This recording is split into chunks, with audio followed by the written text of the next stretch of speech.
Hello friends, welcome to our YouTube channel तैयारी exam की। तो आज के इस वीडियो में हम क्लास 11th बायोलॉजी से चैप्टर है 1 जीव जगत द लिविंग वर्ल्ड से यहाँ पे objective question answer MCQ type देख रहे हैं, जो कि आप सभी के लिए इम्पोर्टेंट है। तो वीडियो को अंत तक देखें। चैनल पे नए तो चैनल को सब्सक्राइब करें। तो यहाँ पे कुछ लिखा गया है मूल्यांकन करके। तो आप 10th या 12th के बाद अगर इंटरमीडिएट कर चुके हैं या इंटरमीडिएट में है तो ये वीडियो आप सभी के लिए है। तो अगर आप लोग प्रिपरेशन करना चाहते हैं मेडिकल फील्ड की और भी अदर एग्ज़ाम का जिसमें बायो पूछा जाता हो 11th-12th का, तो ये चैनल आप सभी के लिए इम्पोर्टेंट है। तो वीडियो को लाइक करें, चैनल को सब्सक्राइब कर दें। तो चलिए स्टार्ट करते हैं। तो देखिए यहाँ पे क्वेश्चन है जीव क्या है। तो यहाँ पे फर्स्ट में दिया गया है नीचे दिए गए कथनों को पढ़े और सही विकल्प चुने। तो यहाँ पे 1 2 3 कथन दिया गया है, जिसमें पहला में है जीवों के भार तथा संख्या में वृद्धि के द्वियुग्मी अभिलक्षण है। दूसरा में है यहाँ पे शरीर के बाहर एक कोशिका मुक्त तंत्र में उपापचयी क्रियाएं प्रदर्शित हो सकती है। फिर है उद्दीपनों के प्रति संवेदना सजीवों का एक परिभाषित गुण है। तो यहाँ पे देखिए 4 ऑप्शन दिए गए हैं कि इसमें सही उत्तर क्या होगा। तो इसका जो सही उत्तर हो जाएगा वो ऑप्शन डी हो जाएगा। यहाँ पे पहला, दूसरा व तीसरा, यहाँ पे तीनों सही है। तो इस तरह से क्वेश्चन आपको एग्जाम में पूछ लिए जाते हैं। अब देखिए क्वेश्चन नंबर 2 है। यहाँ पे कह रहा है एक सजीव एक निर्जीव की संरचना से निरपवाद रूप से किस आधार पर अलग होगा। 4 ऑप्शन दिए गए हैं इसमें, क्योंकि क्वेश्चन की संख्या बहुत ज़्यादा इसीलिए 4 ऑप्शन को नहीं पढ़ेंगे, डायरेक्ट आप सभी को आंसर बताएंगे। तो देखिए इसका सही उत्तर हो जाएगा वो ऑप्शन डी हो जाएगा, यानी प्रतिक्रियात्मकता। ठीक है। क्वेश्चन नंबर 3 आता है यहाँ पे पौधों में कोशिका विभाजन खाली स्थान होता है, जबकि यहाँ पे हो जाएगा जंतुओं में होता है। तो क्या होता है, तो 4 ऑप्शन है, तो यहाँ पे सही उत्तर हो जाएगा वो ऑप्शन बी हो जाएगा, लगातार केवल एक निश्चित उम्र तक। अब देखिए क्वेश्चन नंबर 4 है यहाँ पे निम्न में से कौन से 2 वृद्धि के द्वियुग्मी लक्षण कहलाते हैं। 4 ऑप्शन दिए गए हैं, तो इसका जो सही उत्तर हो जाएगा वो ऑप्शन ए हो जाएगा, यानी कि पहला व दूसरा। पहला में है मात्रा में वृद्धि और दूसरा में है व्यक्तियों की संख्या में वृद्धि। अब देखिए क्वेश्चन नंबर 5 है यहाँ पे स्तंभ पहला का स्तंभ दूसरा से मिलान करें और नीचे दिए गए कोड से सही विकल्प चुने। ये स्तंभ 1 है, स्तंभ 2 है, तो आपको सही विकल्प चुनना है। इसी तरह से आपको ABCD ऑप्शन दिए रहेंगे। तो देखिए इसका जो करेक्ट आंसर हो जाएगा वो क्या होगा आपको बताते हैं। तो आप लोग देख लिए होंगे स्तंभ, तो देखिए इसका जो आंसर होगा वो यहाँ पे हो जाएगा ऑप्शन बी। ओके, आप लोग वीडियो रोक के मिला लीजिएगा। ई का होगा 4, बी का होगा 2, सी का होगा 3 और डी का होगा फर्स्ट। ठीक है। क्वेश्चन नंबर 6 है यहाँ पे निम्न में से कौन से जीवों का समूह विखंडन द्वारा गुणित होता है। तो किसका होता है, तो 4 ऑप्शन आपके पास दिए गए हैं। इसका सही उत्तर हो जाएगा वो ऑप्शन सी हो जाएगा, फंजाई, तंतुई शैवाल, मॉस के प्रोटोनीमा। अब क्वेश्चन नंबर 7 है निम्न में से कौन सा जीव प्रजनन नहीं करता है। अपने जीवन काल में कौन सा जीव है जो प्रजनन नहीं करता। तो 4 ऑप्शन दिए गए हैं, तो खच्चर है, श्रमिक मधुमक्खी है, अनुर्वर मानव युगल है और डी है उपयुक्त सभी। तो यहाँ पे सभी हो जाएगा सही उत्तर। अब प्रश्न संख्या 8 दिए गए हैं यहाँ पे निम्न कथनों को पढ़े और सही विकल्प चुने। कथन 1 है प्रजनन को सजीवों का परिभाषित गुण नहीं माना जा सकता है। कथन 2 है कई सजीव प्रजनन नहीं करते, जैसे खच्चर, श्रमिक मधुमक्खी, अनुर्वर मानव युगल आदि। तो सही विकल्प आपको चुनना है, तो 8 का जो सही उत्तर हो जाएगा वो ऑप्शन ए हो जाएगा। कथन पहला व दूसरा दोनों सही है। अब प्रश्न संख्या 9 आता है यहाँ पे निम्न में से कौन सा कथन सजीवों की बाहरी उत्तेजना के प्रति प्रतिक्रिया के लिए सही है? तो 4 ऑप्शन दिए गए हैं, तो इसका जो सही उत्तर हो जाएगा ऑप्शन डी हो जाएगा, उपरोक्त सभी, यानी कि इसमें हो जाएंगे बाहरी वातावरणीय उद्दीपन भौतिक, रासायनिक या जैविक हो सकता है। बी में है सभी जीव प्रोकैरियोट्स से लेकर अधिकांश जटिल यूकैरियोट्स तक सभी वातावरणीय उद्दीपन के लिए संवेदी होते हैं और प्रतिक्रिया करते हैं। सी में संचेतना और बाहरी उद्दीपन के लिए प्रतिक्रिया सजीवों का परिभाषित गुण है। अब देखिए क्वेश्चन नंबर 10 आता है यहाँ पे, कोई भी सदा जीवित नहीं रहता फिर भी जिंदगी लगातार चलती है, यह कथन निम्न की भूमिका का वर्णन करता है। तो किसकी भूमिका का वर्णन करता है? तो 4 ऑप्शन दिए गए हैं, इसका सही उत्तर ऑप्शन डी हो जाएगा, यानी कि प्रजनन। ओके, आइए चलते हैं प्रश्न संख्या 11 पे। कह रहा है यहाँ पे, निम्न में से किस समूह में सजीवों के परिभाषित गुण नहीं है? तो किस में नहीं है? तो ऑप्शन ए हो जाएगा, वृद्धि और प्रजनन। अब देखिए आगे आ चुका है प्रश्न 12, जो कि है जीव जगत में विविधता से। तो देखें यहाँ पे खाली स्थान दिया गया है, विज्ञान की एक शाखा है जो जीवों को पहचानने, नामकरण और वर्गीकरण से संबंधित है। तो क्या हो जाएगा यहाँ पे? तो वर्गीकी हो जाएगा, जो वर्गीकी है विज्ञान की एक शाखा है जो जीवों को पहचानने, नामकरण और वर्गीकरण से संबंधित है। ये बात आप सभी को याद रखनी है। अब देखिए प्रश्न संख्या 13 आता है यहाँ पे, सही लिखे हुए पादप या जंतु नाम को चुने। तो 4 ऑप्शन दिए गए हैं, तो देखिए इसका जो सही उत्तर हो जाएगा वो ऑप्शन हो जाएगा बी, पैंथेरा टिग्रिस। ठीक है, यहाँ पे पूछ रहा था पादप या जंतु को नाम को चुने, तो ऑप्शन बी हो जाएगा। अब क्वेश्चन नंबर 14 आता है यहाँ पे, वर्गीकी का पहला चरण है, तो क्या हो जाएगा? 4 ऑप्शन दिए गए हैं यहाँ पे।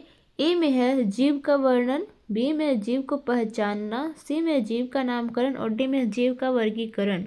तो 14 का सही उत्तर हो जाएगा वो ऑप्शन बी हो जाएगा, जीव को पहचानना।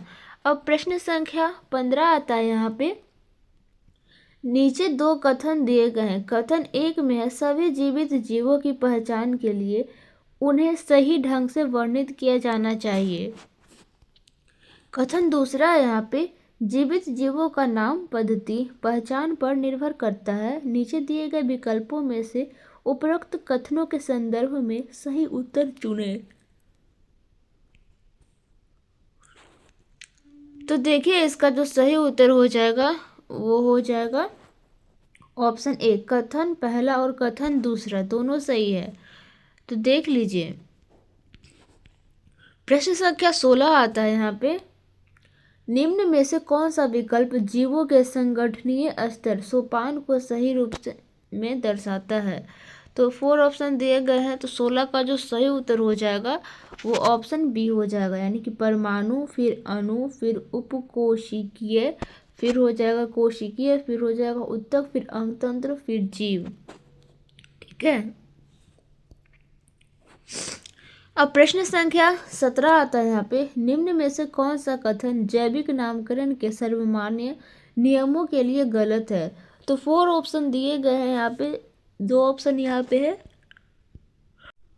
और 2 ऑप्शन यहाँ पे दिए गए हैं, तो इसका सही उत्तर हो जाएगा वो ऑप्शन डी हो जाएगा, जाति संकेत पद के बड़े अक्षर में जबकि वंश संकेत पद के छोटे अक्षर से शुरू करते हैं। इसे मैंगिफेरा इंडिका के उदाहरण द्वारा समझाया जा सकता है।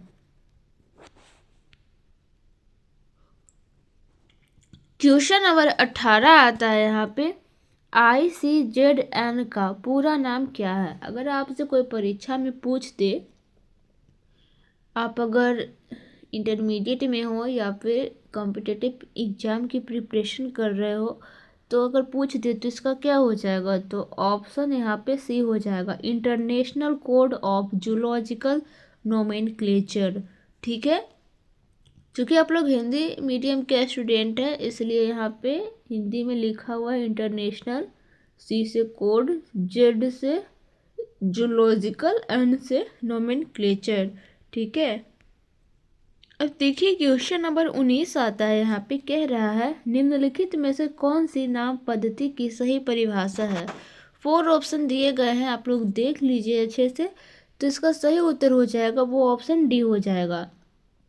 यह जीव के नामकरण के मानकीकरण को संदर्भित करता है, जिससे किसी विशेष जीव को पूरी दुनिया में एक ही नाम से जाना जाता है। अब देखिए प्रश्न संख्या 20 है। यहाँ पे हम पौधों या जीवों या कुत्ते, बिल्ली या कीड़ों जैसे समूहों को आसानी से पहचानने में सक्षम हैं। इसका एक उदाहरण है। तो 4 ऑप्शन दिए गए हैं, तो ऑप्शन हो जाएगा बी यानी कि वर्गीकरण। अब देखिए यहाँ पे प्रश्न संख्या 21 आता है। वर्गीकरण तंत्र से कई लाभ है, निम्न में से कौन सा जैविक वर्गीकरण का उद्देश्य नहीं है। तो 4 ऑप्शन यहाँ पे दिए गए हैं आपको। तो 21 का सही उत्तर हो जाएगा ऑप्शन ए, अभिसारी विकास को प्रदर्शित करना। अब देखिए प्रश्न संख्या 22 आता है। यहाँ पे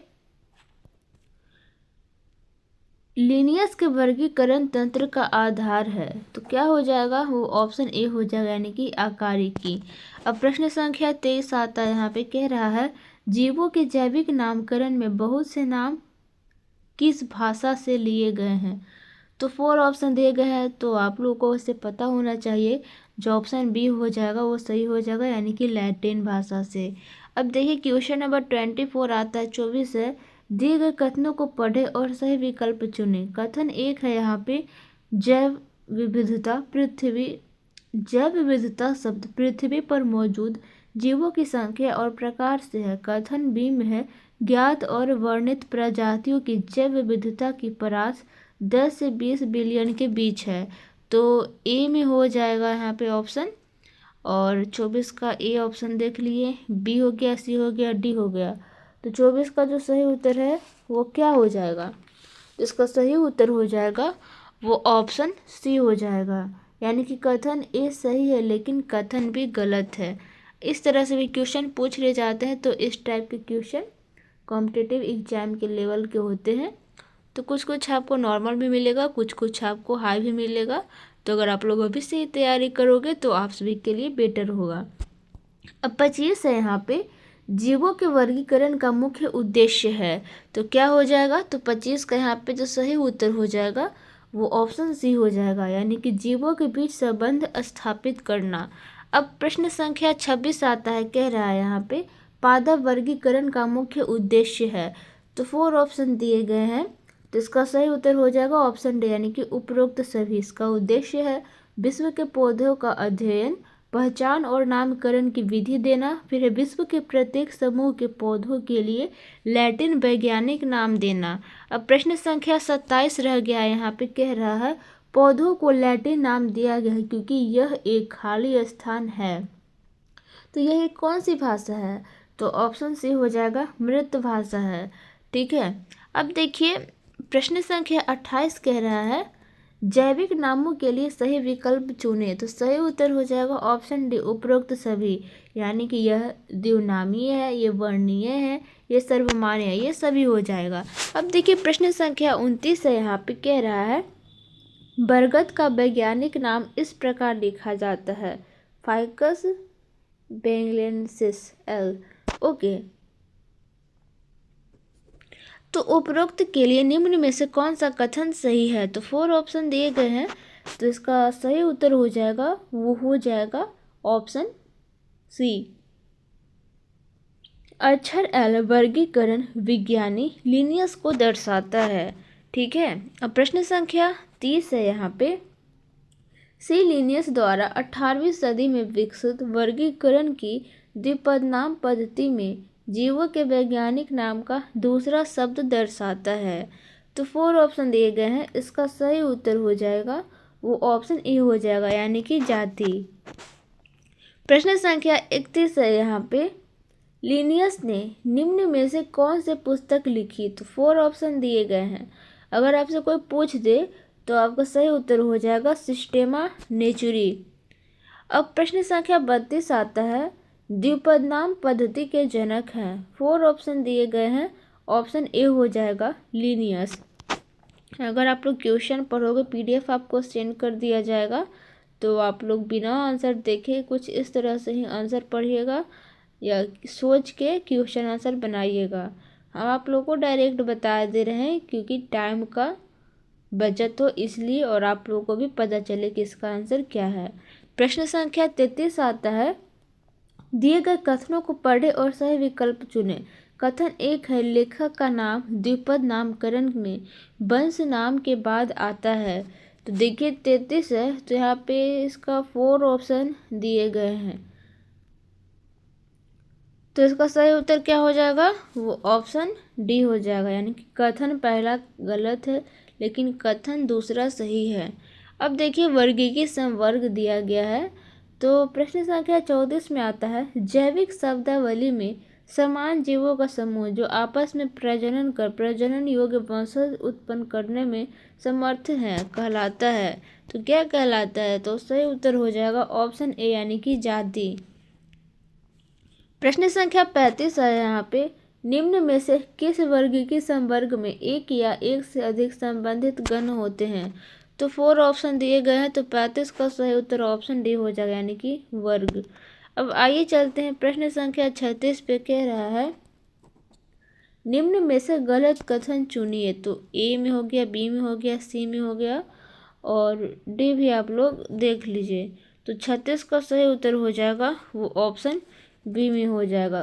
गलत पूछ रहा था, हम जैसे जैसे उच्च स्तर अर्थात जाति से जगत की ओर जाएंगे सामान्य लक्षणों की संख्या बढ़ती जाएगी। तो ये था गलत कथन, और बाकी आप देख रहे हो ए सी डी ये सारे सही हैं। प्रश्न संख्या 37 आता है, निम्न में से कौन सा कथन सही नहीं है। तो 4 ऑप्शन दिए गए हैं, ए बी सी और डी, तो सही नहीं है पूछ रहा है ना 37 में, तो इसका सही उत्तर हो जाएगा वो ऑप्शन सी हो जाएगा। वर्गीकरण विज्ञान की वह शाखा है जो जीवों को पहचानने और उनके नामकरण के नियमों और विधियों से संबंधित है। अब प्रश्न संख्या 38 आता है यहाँ पे, एक वर्ग की पदानुक्रम में फैमिली कुल को इनके बीच में रखा गया है। तो 4 ऑप्शन दिए गए हैं, तो सही हो जाएगा ऑप्शन सी, गण व वंश को जो है फैमिली कुल के बीच में रखा गया है। अब आइए चलते हैं प्रश्न संख्या 39 की तरफ। यहाँ पे दिया गया है, दिया गया प्रवाह आरेख पदानुक्रम के विभिन्न वर्ग की संवर्गों को दर्शाता है। यहाँ पे ए बी व सी श्रेणियों को पहचाने और इनसे संबंधित सही कथनों का चयन करें। तो यहाँ पे दिया गया है कुछ इस तरह से, यहाँ पे है जाति, फिर है वंश, फिर ए में है, फिर गण है, फिर बी है संघ भाग, फिर उसके बाद सी आता है। तो इसका आपको देखना है, 4 ऑप्शन दिए गए हैं, तो इसका सही उत्तर हो जाएगा वो ऑप्शन हो जाएगा सी, यानी कि पहला, दूसरा व चौथा। तो वर्ग की संवर्गों को कौन कौन दर्शाता है, तो फर्स्ट, सेकेंड और फोर्थ क्या क्या है देख लेते हैं थोड़ा। ए में है ए वर्ग, ए वह वर्गीय संवर्ग है जिसमें अनेक संबंधित वंश होते हैं। दूसरा में है श्रेणी बी के उदाहरण एक बीजपत्री, द्विबीजपत्री, स्तनी आदि है। 4 में श्रेणी सी के उदाहरण कवक, मोनेरा, प्रोटिस्टा आदि है। प्रश्न संख्या 40 आता है यहाँ पे, निम्न में से किसमें सबसे कम समान लक्षण होते हैं। तो 4 ऑप्शन दिए गए हैं, तो इसका सही उत्तर हो जाएगा ऑप्शन बी यानी कि वर्ग। प्रश्न संख्या 41 है, कह रहा है टैक्सोनॉमिक श्रेणियों की अवरोही व आरोही व्यवस्था कहलाती है। तो 4 ऑप्शन है, तो ऑप्शन सी हो जाएगा सही यानी कि पदानुक्रम। तो प्रश्न संख्या 42 आता है यहाँ पे, दिए गए पौधों के लिए सही वर्गीकरण चुने। तो यहाँ पे देखिए पौधा दिया गया है, आपको चित्र देखने को यहाँ पे मिल जाएगा, पुष्प क्रम है यहाँ पे और यहाँ पे पत्तियाँ हैं। तो देखिए इसका सही उत्तर हो जाएगा वो ऑप्शन बी हो जाएगा। तो बी में क्या है,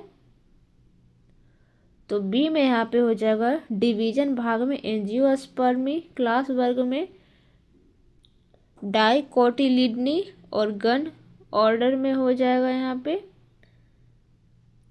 एस्टेरेल्स और फिर फैमिली या कुल में हो जाएगा एस्टेरेसी। प्रश्न संख्या 43 आता है यहाँ पे, निम्न में से कौन सा विकल्प विभिन्न वर्ग के संवर्गों का सही क्रम दर्शाता है। तो 4 ऑप्शन दिए गए हैं, तो ए बी इधर चला गया और सी डी इधर देख लीजिए। तो सही क्रम दर्शाता है वर्गीय संवर्गों का, तो ऑप्शन यहाँ पे हो जाएगा सी।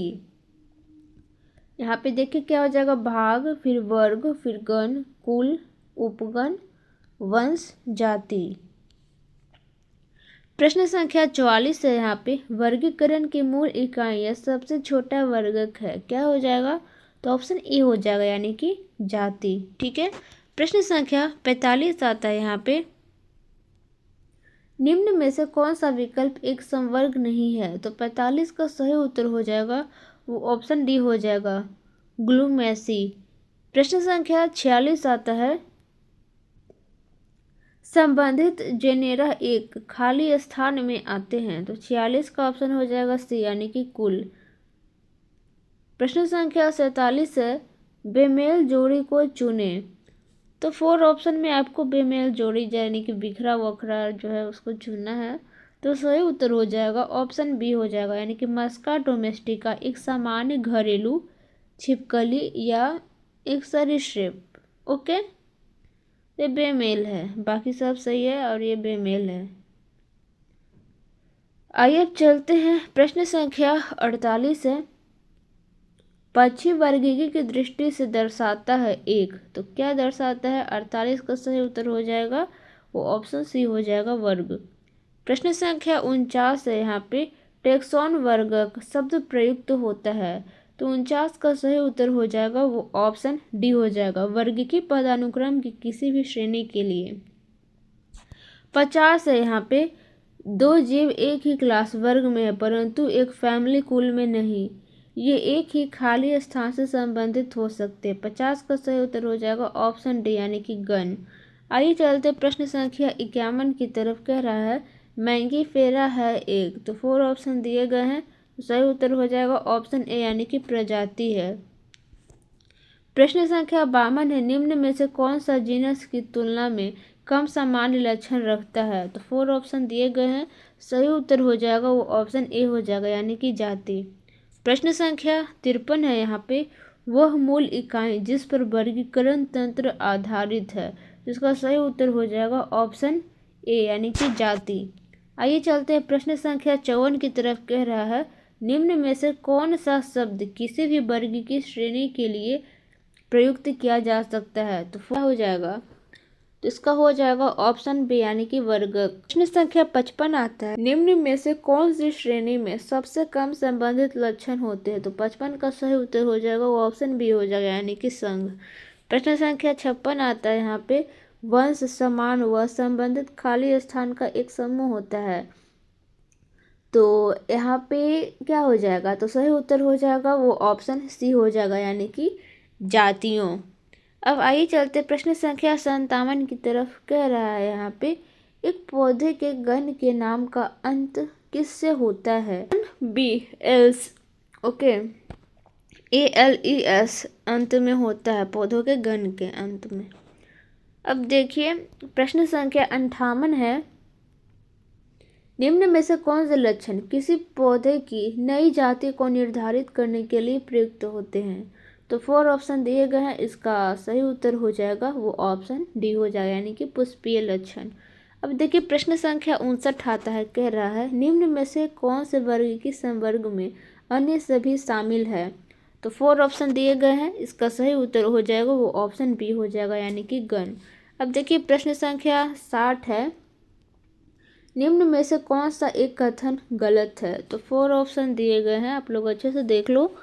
तो इसका सही उत्तर हो जाएगा वो ऑप्शन डी हो जाएगा कि संघ रज्जु की जंतु जगत का सबसे बड़ा संघ है। तो ये गलत है, बाकी सब सही है। प्रश्न संख्या 61 आता है, वंश वर्गक से संबंधित गलत कथन चुने। यहाँ पे गलत कथन चुनना है, तो ऑप्शन बी हो जाएगा, एक वंश में आवश्यक रूप से एक से ज़्यादा जातियाँ होती है। आइए अब चलते हैं प्रश्न संख्या 62 की तरफ। कह रहा है, दो जंतु एक किंगडम जगत परंतु दो विभिन्न क्लासेस वर्ग से है, इनका ये समान हो सकता है। तो 62 का यहाँ पे जो सही उत्तर होगा वो हो जाएगा, वो ऑप्शन ए होगा, यानी कि संघ। आइए अब चलते हैं प्रश्न संख्या 63 की तरफ। क्या कह रहा है,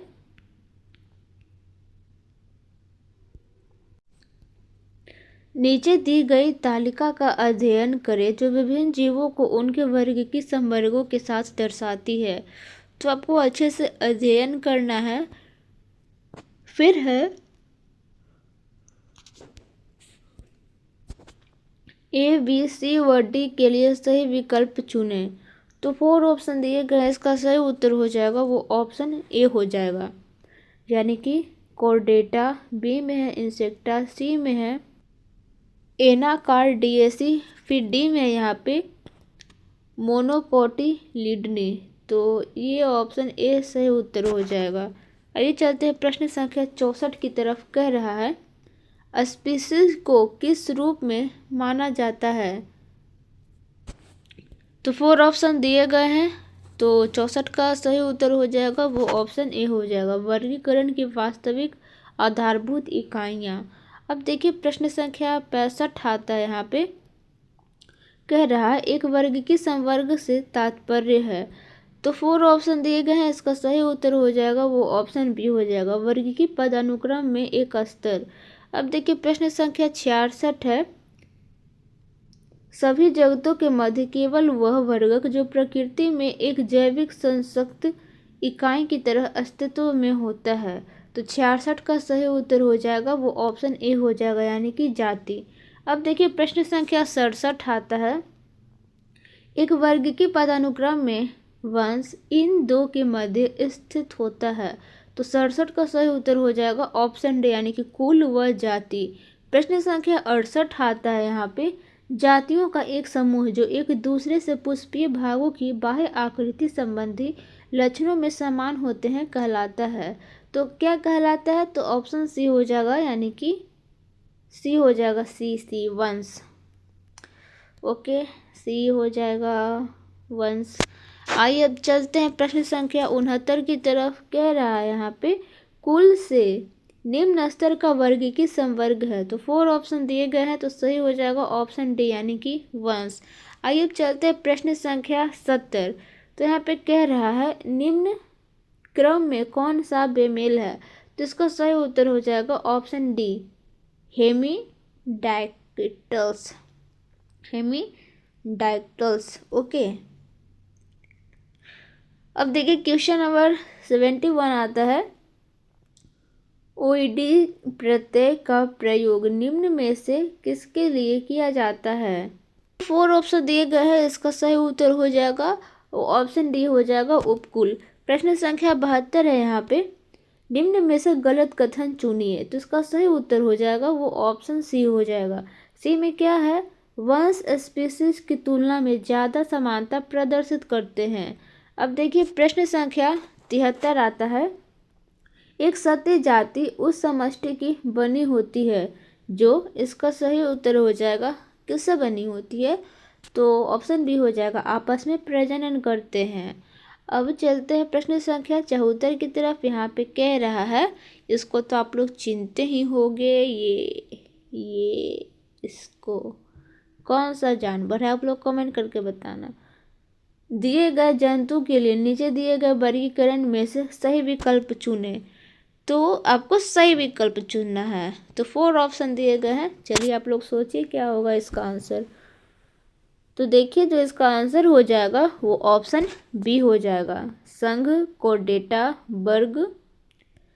संघ हो जाएगा कोर्डेटा, वर्ग हो जाएगा मैमेलिया, गण हो जाएगा कार्निवोरा, कुल हो जाएगा फेलिडी, वंश हो जाएगा पैंथरा, और जाति हो जाएगा क्या हो जाएगा, टाइग्रिस, यानी कि टाइगर, यानी कि बाघ।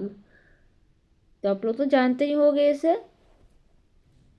तो चलिए आगे चलते हैं, आगे के प्रश्न में यहाँ पे जो कि लास्ट है, तो है यहाँ पे गण प्राइमेट में शामिल है। तो ये बहुत ही इजी सिंपल, या फिर बोल सकते हो बहुत ही बच्चों वाला लेवल का क्वेश्चन है। तो अगर प्राइमेट पूछ दे तो हो जाएगा बंदर सही उत्तर। ओके, सो आई होप आप सभी को वीडियो अच्छा लगा होगा, तो लाइक कर दे। चैनल पे नए तो चैनल को सब्सक्राइब करके बेल आइकन को प्रेस कर दे, ताकि हमारे और भी आने वाले वीडियोस की नोटिफिकेशन आप सभी तक पहुंच सके। हम लोग इंटरमीडिएट में देख रहे थे क्लास 11th का चैप्टर 1 बायोलॉजी, उसका ऑब्जेक्टिव ख़त्म हो चुका है। तो यहाँ पे आप लोग को PDF जब मिलेगा तो आप लोग देखना कि आप लोगों को कितना आता है खुद से। ठीक है, आप लोग खुद से करके देखिएगा। एक कॉपी पेन ले लीजिएगा, एक कॉपी पेन में आप लोग बना के देखिएगा क्या सही है क्या गलत है। फिर देखिए, अगर आप लोग और आगे कॉम्पिटिटिव एग्ज़ाम की प्रिपरेशन तो करोगे ही, ठीक है, क्योंकि आप लोग बायो से पढ़ रहे हो। आगे चल के अगर आप लोग BSc नर्सिंग लाइक नीट की प्रिपरेशन कर रहे हो तो अभी से ही तैयार हो जाइए। तो यहाँ पे NCERT एग्जाम्पलर प्रॉब्लम्स दिए गए हैं, तो ये सभी आपको उच्च लेवल स्तर के, जैसे कि नीट या BSc नर्सिंग या फिर मेडिकल फील्ड की तैयारी कर रहे हो, तो उसमें अगर आपको फिजिक्स केमिस्ट्री बायोलॉजी का पूछ रहा हो 11th-12th का, तो उन सभी के लिए है ये। कुछ इस तरह से क्वेश्चन एग्जाम में थोड़ा हाई लेवल के आते हैं, तो इसीलिए ये दिया गया है। अगर आपको इसका भी वीडियो देखना है तो हमारा एक सेकेंड चैनल है अनिकिता नर्सिंग एकेडमी, लिंक आपको डिस्क्रिप्शन बॉक्स में दे देंगे। वहाँ भी कुछ 100 सब्सक्राइबर भी नहीं पूरे हैं, तो आप लोग वहाँ भी चैनल को सब्सक्राइब कर सकते हैं, सपोर्ट कर सकते हैं। वहाँ पे भी वीडियो आने वाला है, आगे के वीडियो, जैसे कि NCERT प्रश्न प्रदर्शिका हो गया, अभिकथन एवं तर्क प्रारूप प्रश्न, वैचारिक प्रश्न, परीक्षा संग्रह हो गया, ये सभी आने वाले हैं। और यहाँ पे आप सभी को आंसर सारे का देखने को मिल जाएगा। तो मिलते हैं नेक्स्ट वीडियो में, अपना कमेंट कर दें। ठीक है, अगर आपको ये बुक मंगाना है तो लिंक प्रोडक्ट में टैग कर दिया गया है, वहाँ से आप लोग क्लिक करके बुक को मंगवा सकते हो। तो मिलते हैं नेक्स्ट वीडियो में। Thank for watching. और PDF प्राप्त करने के लिए टेलीग्राम चैनल तैयारी एग्जाम की 11th ग्रुप ज्वाइन कर ले, और 12th में है तो 12th ग्रुप भी ज्वाइन कर ले। 11th का 11th में जाएगा, 12th का 12th में जाएगा। अगर आप लोग अनिकिता नर्सिंग एकेडमी ज्वाइन नहीं किए टेलीग्राम का, तो वो भी ज्वाइन कर ले, वहाँ पे भी PDF सेंड कर दिए जाएंगे। तो यही था वीडियो, मिलते हैं नेक्स्ट वीडियो में। Thank for watching.